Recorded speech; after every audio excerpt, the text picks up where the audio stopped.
I want to take just a moment to talk about some of the things that your athlete can expect throughout the year, both in practices and in games, pertaining to the spiritual aspect.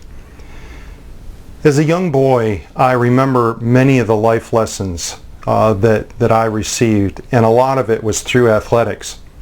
Life lessons like don't quit, never give up, work hard, treat your teammates with respect, respect authority, respect coaches, respect referees. Those are life lessons that are not so taught in the public schools. And that's why we are very excited to be able to teach some of those things within the Christian homeschool basketball area. I'm reminded of the verses in Deuteronomy chapter 6, verses 6 and 7. And these words which I command thee this day shall be in thine heart, and thou shalt teach them diligently unto thy children when thou walkest by the way, when thou sittest in thine house, when thou liest down, and when thou risest up. If you think about that, it covers every part of the day. Every moment we are to be teaching our children spiritual lessons. It's amazing the kind of lessons you can teach in the game of basketball.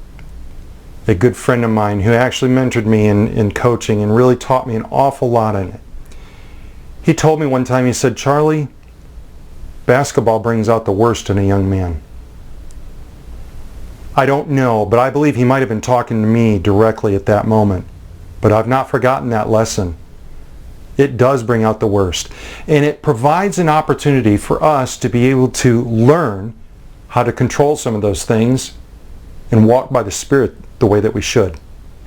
So, what can your child expect in a practice, in a game? Well, first of all, in the high school boys, we will be doing devotions before every practice. It'll be 5 to 10 minutes, and we'll give a very strong lesson on character. And we pick out a lot of different ones. This year, we hope to actually have a book, a notebook, that we will be able to give to your athlete, that they will be able to keep. They can take notes in it. They'll be able to use it throughout their life. Now, the other groups will have at least one devotion per week.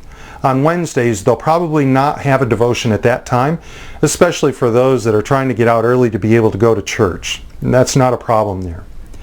Now, the other thing that we'll do as coaches is we will apply some spiritual things in a game.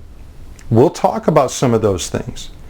And we'll be very direct at times, and we'll have some times when we'll do it via a little riddle.